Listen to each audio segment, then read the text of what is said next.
Block number 7 is down in the bottom left-hand corner, and it has a couple of elements on it. These are large wooden curtain rings that used to be in fashion quite a few years ago, and you probably find them in op shops.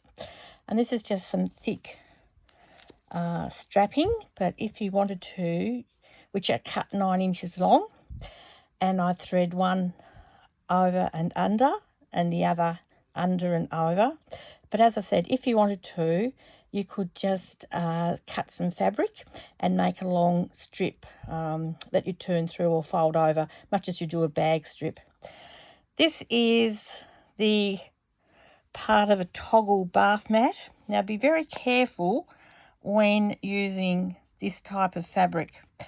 Try and get a toggle bath mat.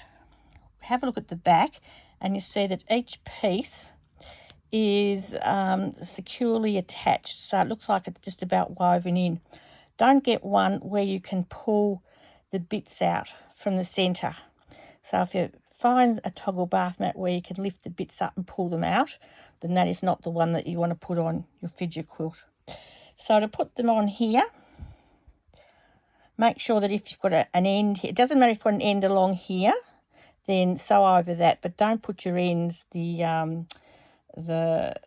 binding in on the other end here. So undo those.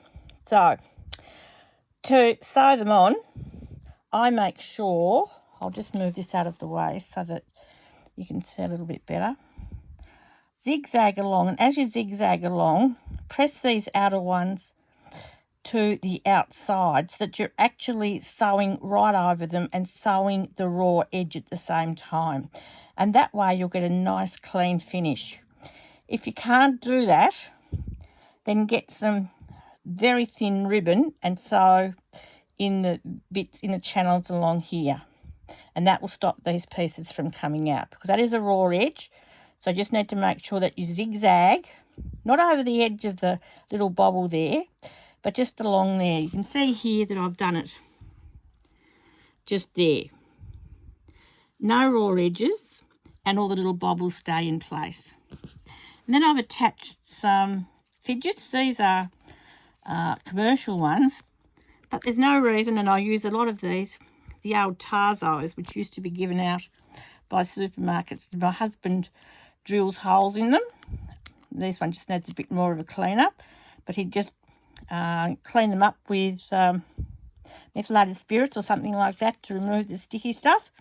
Thread them on some cord, and I just leave the cord, just tie a knot in either ends like that, and just stitch it across there 5 or 6 times. And that's basically all there is to block number 7. If you can't get wooden curtain rings, then perhaps you've got a buckle or a D-ring, a wooden D-ring or something like that, and only put one bit across. Or if you've got something else to put there, by all means do that. So this is able to be slid along, but when I come to quilt this block, I actually quilt up diagonally along there so that I restrict the fact that it can be picked up like that. But I'll show you that later on when we do the quilting. So that's it for block number 7.